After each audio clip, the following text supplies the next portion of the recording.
नमस्कार। आज हम डिस्कस करेंगे हिमाचल प्रदेश जीके के क्वेश्चन। सभी question exam point of view से इंपॉर्टेंट है, चाहे वो आपका जूनियर ऑफिस असिस्टेंट का एग्जाम है, चाहे एचएएस का एग्जाम है या फिर कोई और एग्जाम है। वीडियो के लास्ट में मैं आपसे क्वेश्चन भी पूछूंगा जिसका आंसर आपको नीचे कमेंट बॉक्स में बताना है। इस वीडियो का पीडीएफ फाइल और अदर वीडियोज़ का पीडीएफ फाइल आपको हमारे टेलीग्राम चैनल पर मिल जाएगा। टेलीग्राम का लिंक नीचे डिस्क्रिप्शन बॉक्स में दिया गया है। चलिए डिस्कस करते हैं आज की वीडियो का फर्स्ट क्वेश्चन। सबसे पहला क्वेश्चन हमारे पास है, where has Atal Bihari Vajpayee statue been unveiled recently by chief minister Shri Jairam Thakur. तो हाल ही में मुख्यमंत्री श्री जयराम ठाकुर द्वारा अटल बिहारी वाजपेयी की प्रतिमा का अनावरण कहाँ किया गया है? तो अटल बिहारी वाजपेयी की प्रतिमा का अनावरण जो है वो शिमला में किया गया है। ऑप्शन डी जो है वो सही आंसर है। शिमला में कहाँ किया गया है? शिमला में मॉल पर ये किया गया है। कितने फीट की ये है? तो ये 18 फीट की प्रतिमा जो है इसका अनावरण किया गया है। देखो, वैसे क्वेश्चन इस तरह से पूछा जा सकता है कि हाल ही में मुख्यमंत्री श्री जयराम ठाकुर द्वारा अटल बिहारी वाजपेयी की 18 फीट की प्रतिमा का अनावरण कहाँ किया गया है? तो ये 18 फीट की प्रतिमा जो है इसका अनावरण शिमला के मॉल पर किया गया है। अब यहाँ से जो है इस मूर्ति पर जो है या फिर इस प्रतिमा पर जो है वो कितनी लागत आई है? तो 1.08 करोड़ रुपया जो है इसकी लागत है। और अगर बात करें अटल बिहारी वाजपेयी की, तो अटल बिहारी वाजपेयी का जन्म जो था वो कब हुआ था? 1924 में इनका जन्म हुआ था, 1924 में। और ये 96th जयंती जो है इनकी मनाई गई है। अटल बिहारी वाजपेयी का जन्म दिवस जो है वो गुड गवर्नेंस डे के रूप में मनाया जाता है। गुड गवर्नेंस डे कब मनाया जाता है? तो 25 दिसंबर को गुड गवर्नेंस डे जो है वो मनाया जाता है। 25 दिसंबर को तो ये गुड गवर्नेंस डे मनाया जाता है। कब से ये मनाया जा रहा है? 2014 से ये मनाया जा रहा है। ये सब आप इनके बारे में याद रखिए। अगला क्वेश्चन देखते हैं हमारे पास। नेक्स्ट क्वेश्चन क्या है? नेक्स्ट क्वेश्चन है, Himachal Pradesh crop diversification project was started with the assistance of. Himachal Pradesh फसल विविधीकरण परियोजना किसकी सहायता से चलाई गई है या फिर शुरू की गई है? तो ये शुरू की गई है जापान की सहायता से। ऑप्शन ए जो है वो सही आंसर है। अब ये जो क्रॉप डाइवर्सिफिकेशन जो प्रोजेक्ट है इसके बारे में थोड़ा सा जान लीजिए। देखो, ये जो है ये जापान इंटरनेशनल कोऑपरेशन एजेंसी, जिसको जीका भी कहा जाता है, जीका की सहायता से जो है ये चलाई जा रही है। और कब इसको स्टार्ट किया गया था? 2014 प्रोजेक्ट को स्टार्ट किया गया था। कहाँ कहाँ पर इसको चलाया गया है? तो इसको 5 जिलों में चलाया गया है। 5 डिस्ट्रिक्ट कौन कौन से? बिलासपुर, हमीरपुर, कांगड़ा, मंडी और ऊना। तो इन 5 जिलों में चलाया गया है। ये जो प्रोजेक्ट चलाया गया है इसका एम क्या है? तो इसका एम है कि फसल की जो विविधताकरण है उसको बढ़ावा देना, ये इसका एम है। तो ये सब आप याद रखिए। जीका के बारे में आप याद रखिएगा मेनली। पिछले कल भी हमने एक योजना के बारे में जाना था, वो कौन सी योजना है? तो वो है हिमाचल प्रदेश इकोसिस्टम क्लाइमेट प्रूविंग प्रोजेक्ट। तो हिमाचल प्रदेश इकोसिस्टम क्लाइमेट प्रूविंग प्रोजेक्ट जो है वो जर्मनी की सहायता से चलाया जा रहा है और ये चंबा और डिस्ट्रिक्ट कांगड़ा में चलाया जा रहा है। तो ये डिस्ट्रिक्ट भी इंपॉर्टेंट होते हैं, ये डिस्ट्रिक्ट भी याद रखने पड़ेंगे। अगला देखिए क्वेश्चन है हमारे पास, Kishau dam project is multipurpose project on which river. ये जो किसाऊ बांध परियोजना है ये एक मल्टीपर्पज प्रोजेक्ट है। ये कौन सी नदी के ऊपर बना हुआ है? तो ये प्रोजेक्ट ऑप्शन सी टॉन्स नदी के ऊपर जो है वो बन रहा है। टॉन्स नदी के ऊपर ये बन रहा है। ये कौन कौन से जो स्टेट्स हैं उनके बीच में बन रहा है? तो ये हिमाचल प्रदेश और उत्तराखंड के बीच में जो है वो बन रहा है। ये इंपॉर्टेंट है। ये अकेला हिमाचल में नहीं बन रहा, उत्तराखंड और हिमाचल प्रदेश की सीमा पर जो है ये टॉन्स नदी पर बन रहा है किसाऊ बांध। ठीक है, तो इस प्रोजेक्ट को जो है वो नेशनल प्रोजेक्ट घोषित कर दिया गया है। ये तो बेसिक सा है, ये तो आपको पता होगा। इस प्रोजेक्ट की कैपेसिटी कितनी है? 660 मेगावाट जो है उसकी इसकी कैपेसिटी है, जिसमें से जो है उत्तराखंड की कितनी हिस्सेदारी है? उत्तराखंड की हिस्सेदारी कितनी है? 330 मेगावाट जो है वो उत्तराखंड की हिस्सेदारी है। और इसमें जो है वो 90:10 मतलब ये रखा गया है, यानी कि 90% जो है वो सेंट्रल गवर्नमेंट देगी और 10% जो है वो स्टेट्स के द्वारा यानी कि हिमाचल और उत्तराखंड के द्वारा स्पेंड किया जाएगा। तो ये सब कॉमन चीज़ें याद रखिए। अगला क्वेश्चन देखिए, what is schedule caste as per percentage to total population of Himachal Pradesh. तो हिमाचल प्रदेश में कुल जनसंख्या में कितने प्रतिशत जो है वो अनुसूचित जाति है? ये शेड्यूल कास्ट के बारे में पूछा गया है कि टोटल पॉपुलेशन का कितना परसेंट है। शेड्यूल कास्ट कितना है? 25.19%। ऑप्शन बी जो है वो सही आंसर है। 25.19% जो है वो शेड्यूल कास्ट का है। शेड्यूल ट्राइब का कितना है? शेड्यूल ट्राइब का जो है वो है 5.71%। शेड्यूल ट्राइब का हमने कल डिटेल में जाना था, आज हम शेड्यूल कास्ट का जान लेते हैं। ये जो शेड्यूल कास्ट का है इसके बारे में देखो, हाईएस्ट कितना है ये अगर आप बात जानेंगे कि सबसे हाईएस्ट परसेंटेज जो है वो कौन से डिस्ट्रिक्ट में है शेड्यूल कास्ट की, सबसे हाईएस्ट परसेंटेज है डिस्ट्रिक्ट सिरमौर में।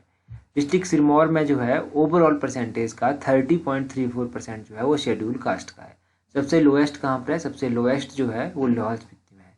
अगर ये तो परसेंटेज की बारी टर्म में हो गया, अगर इन टर्म ऑफ नंबर देखा जाए तो ओवरऑल हिमाचल में 2011 की जनगणना के अनुसार कितने शेड्यूल कास्ट हैं? ओवरऑल हिमाचल में जो है तो 17,29,252 17,29,252 लाख जो है, इतनी पॉपुलेशन है किसकी?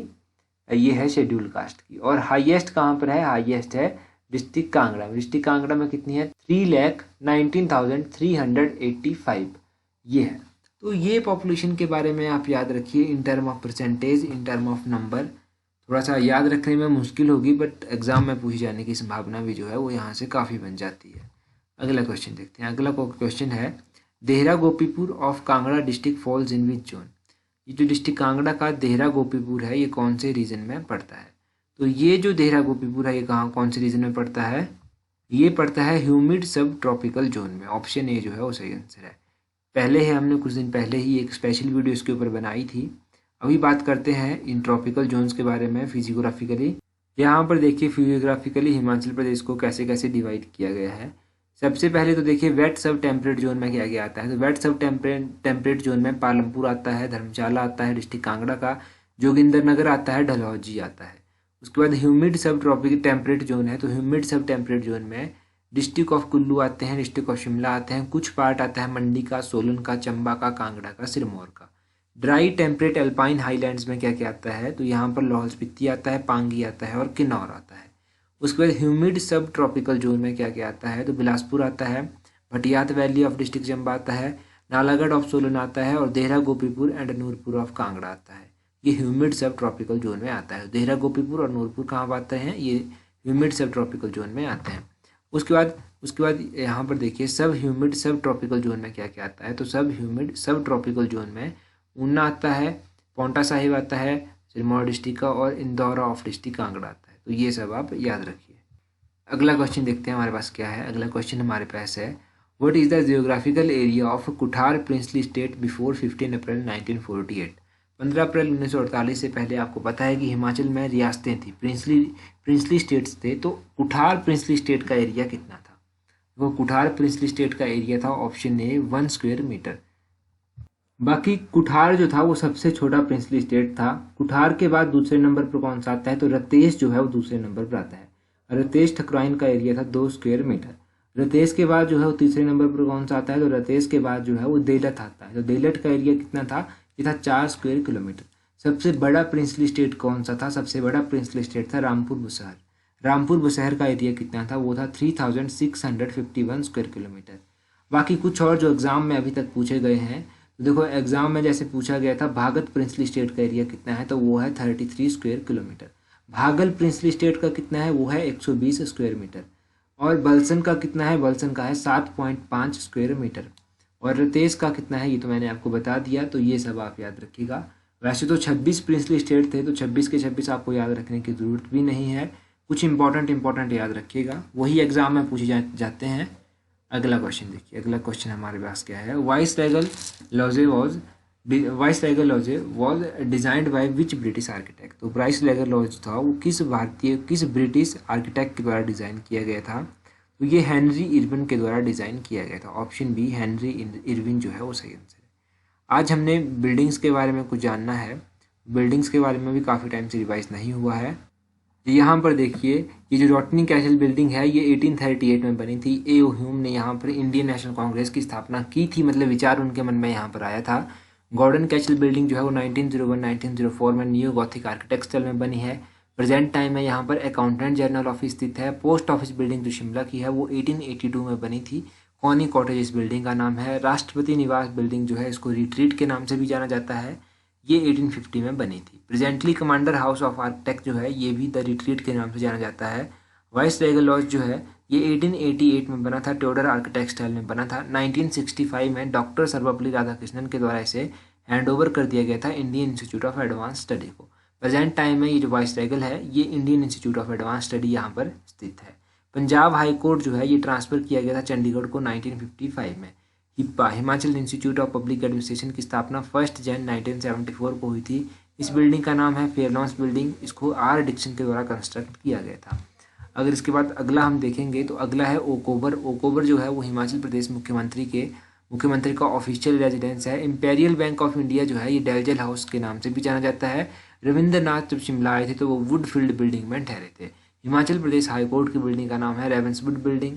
ऑफिशियल रेजिडेंस जो हिमाचल प्रदेश के चीफ जस्टिस का है उसका नाम है आर्म्सडेल। ये 1863 में बना था। लेबर ब्यूरो की जो बिल्डिंग है वो है क्लेरमोंट बिल्डिंग। 1927-28 में ये बनी थी।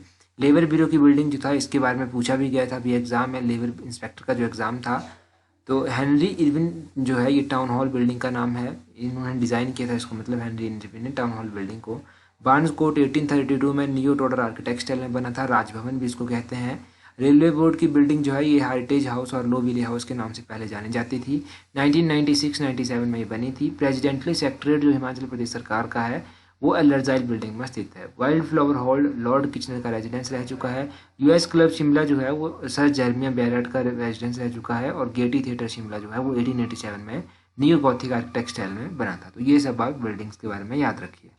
अगला क्वेश्चन है डोलांजी बॉन मोनेस्ट्री इज सिचुएटेड इन। ये जो डोलांजी बॉन मोनेस्ट्री है ये कहाँ पर स्थित है? तो डोलांजी बॉन मोनेस्ट्री जो है ये ऑप्शन बी सोलन में स्थित है। सोलन में तो ये मोनेस्ट्री स्थित है। कई बार मोनेस्ट्रीज के बारे में HPSSC के एग्जाम में भी पूछा जाता है और HP पब्लिक सर्विस कमीशन के एग्जाम में भी पूछा जाता है। तो ये मोनेस्ट्रीज के बारे में आप क्या याद रखेंगे, कौन कौन सी इंपॉर्टेंट मोनेस्ट्रीज हैं? एक मोनेस्ट्री है तायुल मोनेस्ट्री। तायुल मोनेस्ट्री कब बनी थी ये एक एग्जाम में पूछा गया था। तो तायुल मोनेस्ट्री जो है वो 17वीं सेंचुरी में 17वीं शताब्दी में बनी थी। और ये किसके द्वारा बनाई गई थी? तो ये लामा सारजा रिनचेन के द्वारा बनाई गई थी। ठीक है, ये आप याद रखिए। एक कारदंग मोनेस्ट्री है लाहौल में। ये मोनेस्ट्री कब बनी थी? तो ये 900 ईस्वी के आसपास बनी थी। 900 AD के आसपास बनी थी। ये भी आप याद रखिए। सासुर गोम्पा कौन सी सेंचुरी में बना था? तो सासुर गोम्पा 7वीं सेंचुरी 7वीं शताब्दी में जो था वो बना था। ताबो मोनेस्ट्री जिसको अजंता ऑफ हिमालयस भी कहा जाता है, तो ताबो मोनेस्ट्री के बारे में याद रखिए कि ताबो मोनेस्ट्री को जो है वो 1000 वर्ष पूरा हो गया 1996 में बने हुए। 1996 में इसको 1000 वर्ष पूरा हो गया था। मतलब ये बनी कब थी? तो 996 AD में ये बनी थी ताबो मोनेस्ट्री। तो ताबो मोनेस्ट्री भी इंपॉर्टेंट है। अगला क्वेश्चन हम देखते हैं। अगला क्वेश्चन क्या है? मारीच हवन कुंड वॉज री ओपनड आफ्टर 900 ईयर्स ऑन। तो मारीच हवन कुंड जो था वो 900 वर्षों के बाद कब खोला गया था?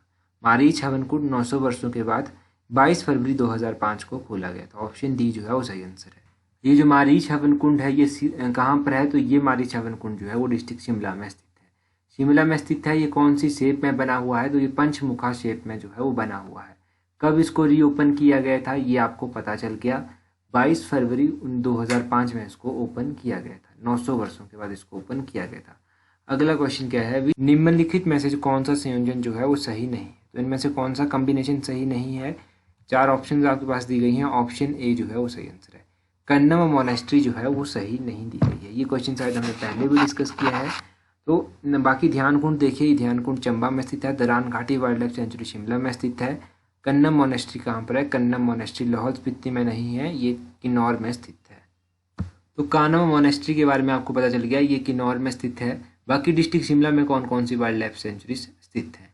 एक तो हो गया Daran Ghati wild life sanctuary, ये डिस्ट्रिक्ट शिमला में स्थित है। दूसरी है Talra wild life sanctuary. Talra wild life sanctuary जो है ये भी डिस्ट्रिक्ट शिमला में स्थित है। ये 2 वाइल्ड लाइफ सेंचुरी आप याद रखिए। यहाँ से हम डिस्ट्रिक्ट चंबा और डिस्ट्रिक्ट किन्नौर की वाइल्ड लाइफ सेंचुरी भी एक बार रिवाइज कर लेते हैं। तो गैम्यूल सिहा बेही वाइल्ड लाइफ सेंचुरी चंबा में है। कलाटॉप वाइल्ड लाइफ सेंचुरी चंबा में है। Kugti wild life century Chamba में है। सेचुन तुहा नाला वाइल्ड लाइफ सेंचुरी चंबा में है। तुंधा वाइल्ड लाइफ सेंचुरी चंबा में है। किन्नौर में कौन कौन सी वाइल्ड लाइफ सेंचुरी है? किन्नौर में है Lippa Asrang wild life sanctuary, Chitkul wild life sanctuary, Rupi Bhaba wild life century. तो ये सभी वाइल्ड लाइफ सेंचुरी कहाँ पर है? ये डिस्ट्रिक्ट किन्नौर में स्थित है। बाकी आप लोगों के लिए जो आज का क्वेश्चन है वो है which of the following glacier named by lady Elsingday during British period. तो निम्नलिखित में से कौन सा ग्लेशियर ब्रिटिश काल के दौरान महिला एल्सिंगडे के द्वारा नामित किया गया था? आपको 4 ऑप्शंस दी गई हैं। प्रीवियस जो हमने वीडियो डिस्कस की थी मिशन HHS की, उसमें हमने इस क्वेश्चन के बारे में डिटेल में जाना था। तो अपना आंसर कमेंट करके जरूर बताएं। So that's all for today. Thank you very much.